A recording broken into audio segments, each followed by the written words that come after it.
The statements we're about to show you are from the Holy Quran, and is said to be the official, unchanged, pure word of God, revealed over 1400 years ago.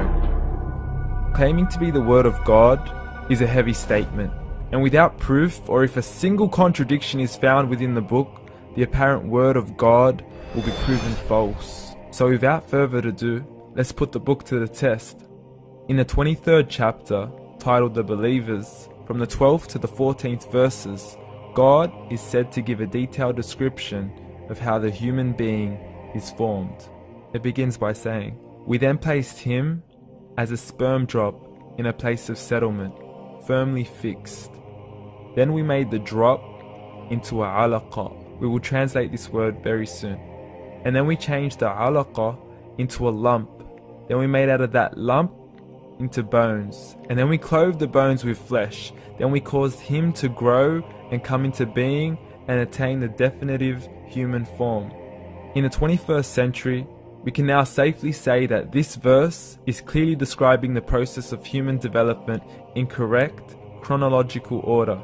However, what we should be paying attention to in particular is the second stage, referring to the development of the embryo. The specific word used to describe the embryo in this verse is the word alaqa. The word alaqa, when translated into English, can mean three separate things. Firstly, a blood clot, or to be suspended, that is to be hanging or clinging to something, or thirdly and finally, a leech.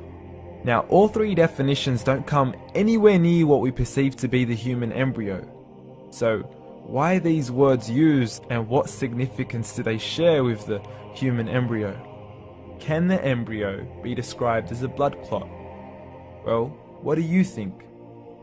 In the 3rd week of embryonic development, a tubular heart joins with the blood vessels to form a primordial cardiovascular system, and by the end of the 3rd week, the blood is circulating and the heart begins to beat on day 21.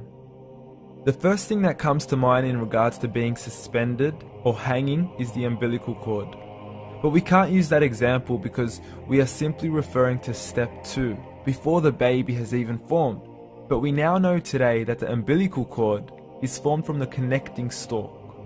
And the connecting stalk is formed as soon as the embryo is formed. The embryo's connecting stalk has even been described by John Allen and Beverly Kramer as an object to suspend the developing embryo in the extra-embryonic column.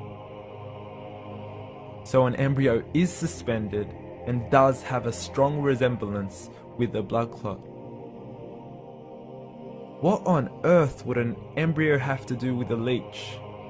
Figure A shows the structure of an embryo at 25 days. Figure B shows a leech. Now please note once again that the embryo in this stage is no greater than the size of a kernel of wheat. This is an X-ray of the embryo at 22 days. This is the internal structure of a leech. It's mind-blowing stuff, but you still haven't seen anything yet. This is the head of the embryo at 22 days. The detail you are seeing right now is absolutely impossible to be seen with the human eye and can only be seen with a microscope. This is the back end of a leech. There's no other words used to describe this other than mind-blowing. The pictures we have shown you are impossible to be seen with the human eye or even to be predicted by the human mind. Once again, the verses we have shown you were revealed over 1400 years ago to a man who couldn't read nor write. Are these the words of God? Descriptions of the human embryo in the Quran cannot be based on scientific knowledge in the 7th century. The only reasonable conclusion is that these descriptions were revealed to Muhammad from God, from God, from God, from God.